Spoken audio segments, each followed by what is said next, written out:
the people flowing in and out, talking with their friends in the back of the room, are not necessarily going to be judging you for the fact that you've been on Brown Eyed Girl since the Obama administration. Yeah.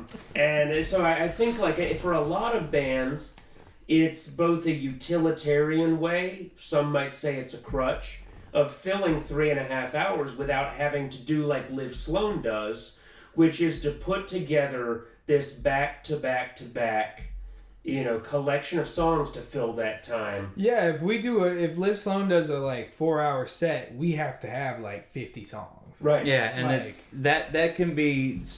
You might be able to enjoy a jam band set a little bit more as a musician because you can just kind of go wherever. Yeah, you only key gotta learn takes you. 4 songs. Right. Right.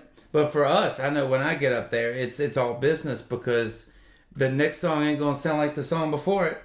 I also thinking about what you said earlier, just like I think jam band guitar players, like specifically, I think that transfers over from the bedroom guitar playing to the stage easier than like going out there and going, we're gonna play.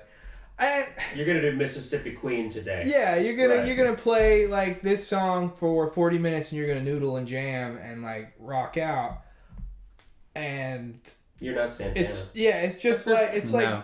like being in your bedroom jamming out, and like it's like and that's something that it bores me sometimes hearing guitar players like just go on and on and on because it's like, okay, You know at the what scale. point? Yeah, you know the scale. Like, at what point is this just like you practicing your scales on stage? Overindulgence and stuff like that. But with that, it's also like, some people just don't write music. Yeah. Like, some people just can't write music. And and I'm not knocking it, because, like, they obviously enjoy what they do. Like, I personally think jam bands are boring. Like, they put me to sleep, basically. It's like, music festivals, everything like this, all the jam band scene bores me to tears. I would rather see somebody play, like, 30 songs, or go see somebody do a songwriter set, and just rock the house. I think that we're in this odd renaissance of a different group of young people, but the comeback, at least in this area, of that Grateful Dead type of feel, that post Grateful Dead. Now, like he was saying, in the 50s, you had these 2.5, 3-minute songs, but they said so much and they established so much of what would become how to write a riff or how to play the blues in its own way. And then you went into the 70s, which unleashed even Zeppelin, as we talked about. Even though it's not jam band, it's still Jimmy Page being super indulgent in these odd type of And there is melodic a logical things. straight line that you can draw from a 22-minute version of Whipping Post at the Fillmore East to a Billy Strings concert. Oh, There sure. is absolutely, yeah. like, that is the evolutionary chart.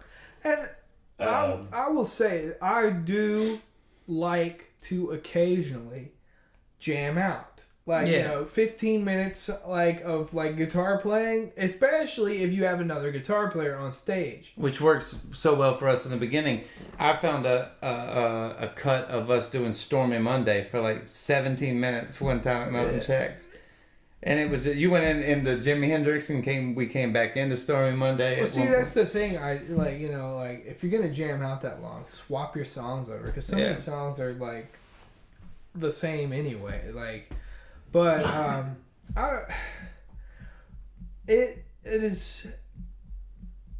It's well and good. It is a very popular genre in the area. And I didn't think it would get me, dude. I went my whole life, I didn't give two shits about the Grateful Dead, but then something happened one day.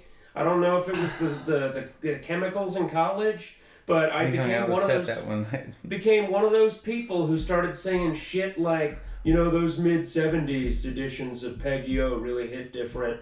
To be at the Palladium, bro. That I became that guy. And I don't know how it happened. I still haven't hit that. Honestly, the most entertaining band I've ever seen on stage was Starcrawler. And they're a LA-based, almost like punk rock, but they've also kind of got that surf beach rock. But also sometimes they kind of throw in some country licks.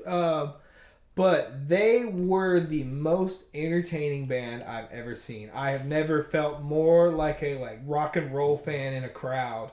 Just awestruck by a band. Yep. And Starcrawler was one of them. You know who I really liked out of nowhere? Sammy Ray and the Friends. She's fantastic. Yeah, they Her killed vocals are it. great. They killed it. I remember watching that, and you weren't there.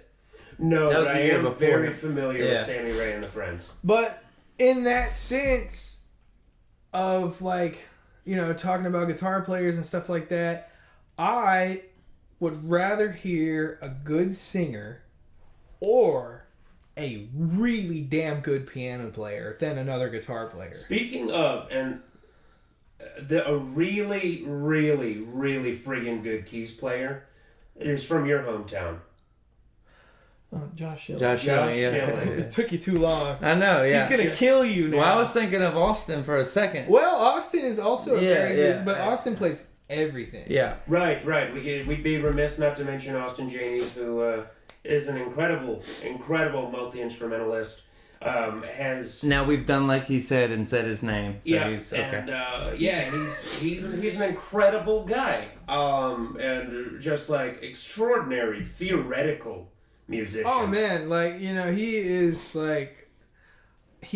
is a fantastic writing partner because he will tell you when he doesn't like something, and he'll give you 10,000 other options to do.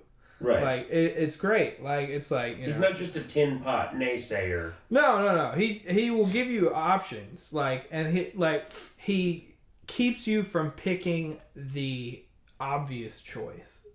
Sometimes the obvious choice is great, and he'll go with it, and Right. he'll be like, "This is poppy, and we're gonna do it like this."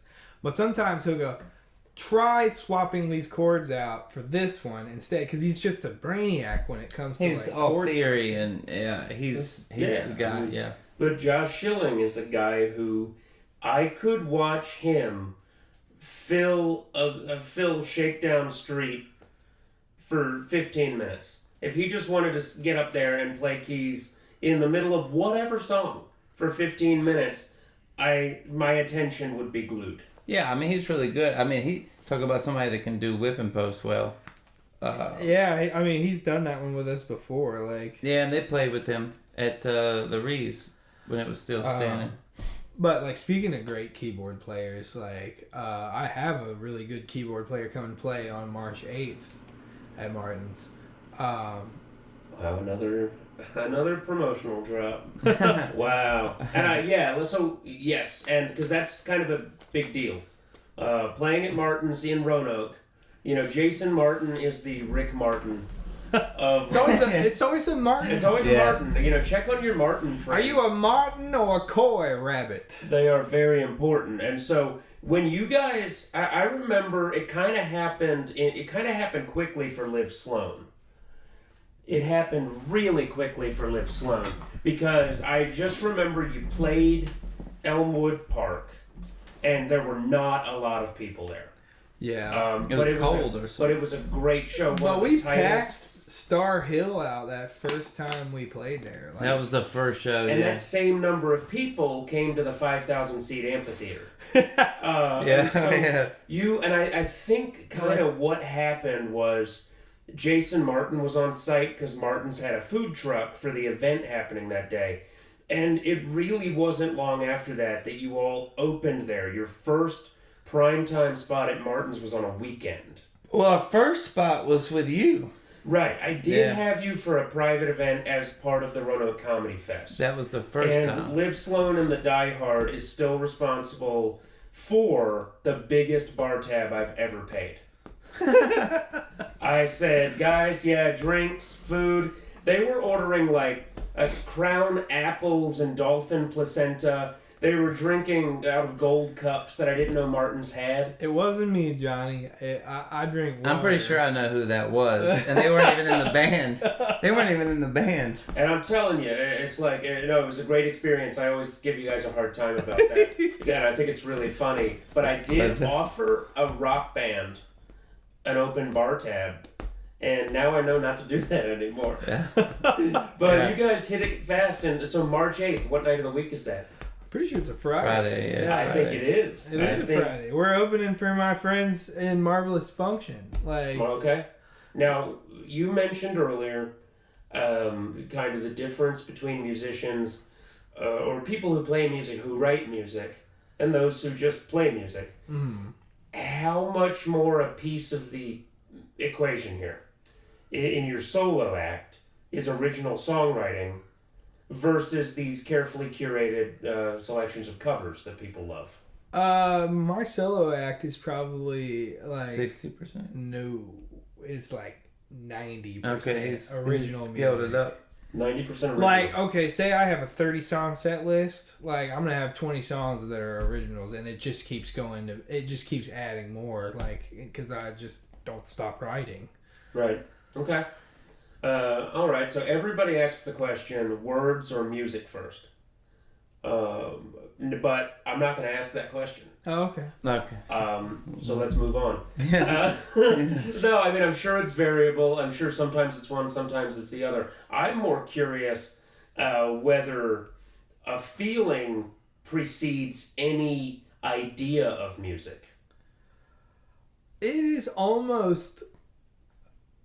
Some days you wake up and you know you're gonna write something. It is almost like it's like a headache or something. Like it's like, oh, I feel a migraine coming on. It's like, oh, I feel a song coming on. It's like, and then you just like get stuck with it. Like even today, like I woke up this morning and had an idea for a song, and I use this app that's got a drum machine and everything on it to make demos now, and I spent 3 hours like in between doing construction work stuff, like every now and then just like adding to the like drum beat and then doing the bass line with a little phone keyboard, and just like it just couldn't be stopped. It just keeps coming, and you just have to let the channel flow. Has this gotten worse since you got the COVID vaccine?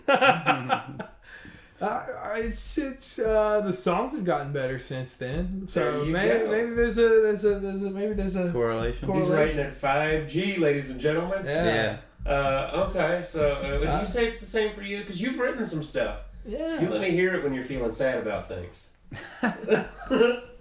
I think that for me the words came first. What came out of it was probably 2 or 3 ideas I have, because I didn't know as much about writing the guitar or whatever for it. I think a lot of musicians around me came up with some of it, Yep. But the words definitely came first for me. But I heard how they sounded. Yeah, well, it's just like anything can inspire a song. I mean, like a documentary about the Civil War has inspired a song before, or like just a whole identity crisis or something of that nature. Just that I think really brought your first album, War of Northern Aggression. The way you managed to support the great Confederate generals in history. My favorite song of his is Robert E. Lee. Yeah. It's a really, I think, strong call for Southern supremacy. Yeah, the motherland. We'll Rise Again is another great song. The thing is, to anyone who knows you, this is all patently ridiculous, but I'm really hoping I had someone out there, like the Oliver Anthony crowd, excited to come to Martin's. Oh, you know what I mean? Free fudge rounds. Yeah. Well, even he's more liberal than you think he is. No doubt. Like no doubt. he kind of from what I've heard, he regrets writing that one song and who latched onto it, which is something I think about when I write. I don't ever want I want songs to be open to interpretation, but I don't want songs to be open to interpretation to where it's like, oh yeah, I like that song. Let's go kill somebody. That's the thing is, he is Jodie Foster, and his fans are the guy who shot Reagan. Yeah. yeah, exactly. Right. He didn't ask for it. He's the Jodie Foster of country music. He's the Jodie Foster of country music, and that's the name of this episode. The Jodie Foster of country music. There we go. Yeah. All right, we did it, everybody. He said the title. Not sponsored by BetterHelp. Dan, So tell us, though, a little bit about this new album. We've got Martin's. March 8th is going to be huge. Liv Sloan is back at Martin's for the St. Patrick's Day block party. Yeah, a week later. Later. So you've got some stage time coming up at our favorite music bar. But what about the new album? What should people expect from it? The new album. Well, if you've listened to the first album, the way I've described it to people before. From here on out. On iTunes, Spotify. Yeah, all those things. From Here On Out by Griffin Haley. Yeah. But I play a few. Yeah, you did. Some of the tracks didn't even make it to the record. They're just sitting in there waiting for a deluxe edition. So if you go and listen to it some more, I'll put out a deluxe edition. Yes. But the first record, I've described it as almost a Western, just format and the stories of there were a lot of rattlesnakes in the studio. Yeah, it was. You're a method songwriter. We looked in the studio and Gilbert looked at me and he goes, "Apps, very dangerous. Yeah. You go first." Yeah. Yeah. But, Army helmets and whatnot. Yeah, Army helmets. Yeah, Mr. Mr. Willie Gurley at Fanny Goat Studios, Bedford, Virginia. I just wish it had been American military helmets. Yeah, that was the weird part. Yeah, that was the strange part. Yeah. We won't say any more than that. I thought SS stood for stainless steel at this point. I wasn't sure. One of the cool things about recording that record was getting to wear a hat that belonged to Waylon Jennings, for some of the recording. And process. weren't some of the bass tracks recorded through James Brown's God's Amp? Yeah, some of them, yeah. So if you're looking for that. But anyway, back to the question. What the second record is almost like a dark fantasy. It almost leads into mythology a little more than the first record. The first record was a lot of songs that I had written for the past decade. From the first song I ever wrote, which was Gamble, which made it to the record in its final form. And things like Sister Wildfire were older songs that I had written a long time ago, and I just thought needed to finally be put down in a final format on record. They needed to be finished so I could move on and clear them out of my head and not worry about having to record them anymore.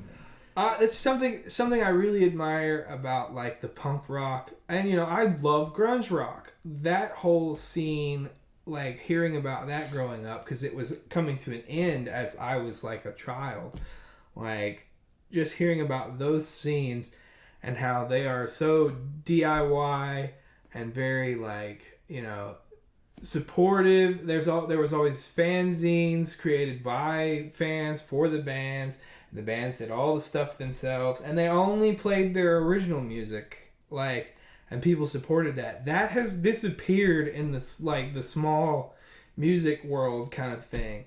There's so many cover bands and jam bands and stuff, and I'm sure there was always that back then too, but they're not the people that you hear about 10 years later. They later. get filtered out of the zeitgeist very quickly. Yeah. And I think we're gonna give you the last word tonight. Just tell us one more time what you got coming up. March 8th, we're opening for Marvelous Function. This will be the premiere of my band, which we are going by mononymously Griffin now. Kind of pulling a Prince thing, but every time anybody's wanted to come out, they go, "Oh, we're gonna go see Griffin play." So we just went with that. Then is it March 16th? We've got Liv Sloan and the Diehards. 3 to 4:30 inside. And you're both playing that show. Yeah. Well, I think we're... Oh, but I guess I should tell the time for March 8th. Yeah. 9:30 to 10:30, and then honestly, we'll probably sit in with Sam and I'll be on stage with you doing some backup percussion. Yeah, you're gonna do some backup percussion with us. Yeah. Nice. We're the whole show is just Grateful Dead. So come out, it'll be a good time. It's all Lemmy. Griffin, you want to do a song for us? Sure. You got a guitar? I sure do. Oh. All right, Griffin, what's this song you're going to do for us? I think I'm going to do Standing in My Way. This is one that's going to be on the upcoming record. That's kind of like it's a piece about mental health, and like when you're in the really dark parts, a lot of the times you're standing in your own way.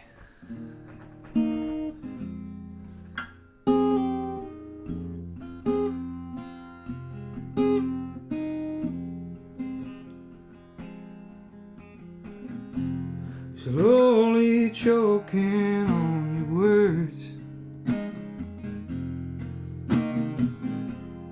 taking flight, baby bird. Tears that walk familiar paths, none but you to feel their wrath. Beast that comes, it goes, hunts me like I'm prey. Said never know what makes it go away. When it catches me, that's when I go astray. Then I see the beast is me, standing in my way.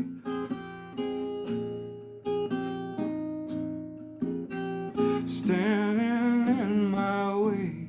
Hey, hey, hey.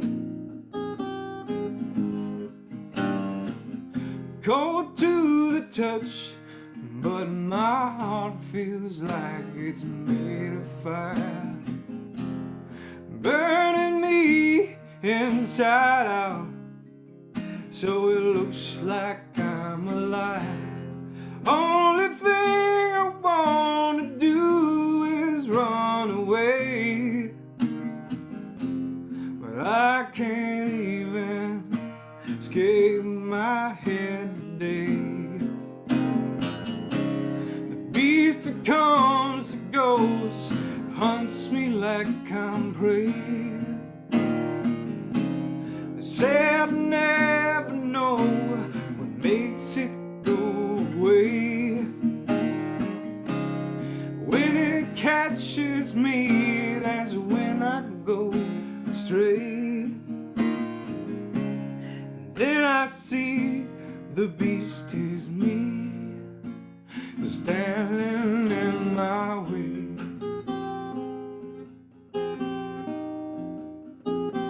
Standing in my way. Hey, hey, hey, standing in my way.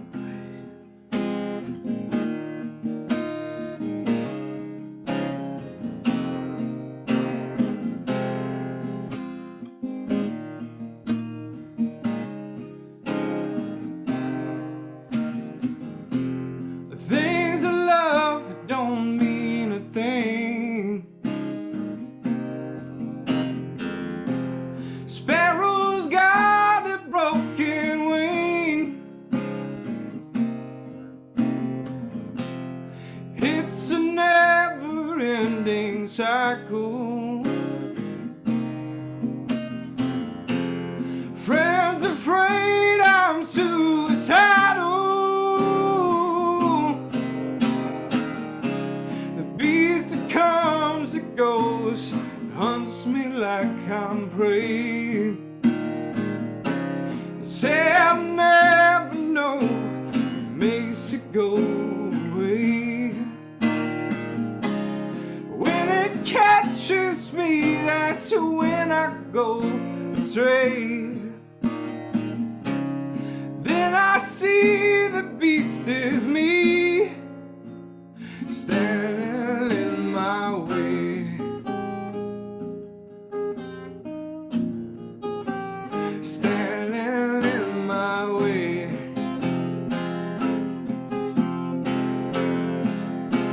Standing in my way. Standing in my way.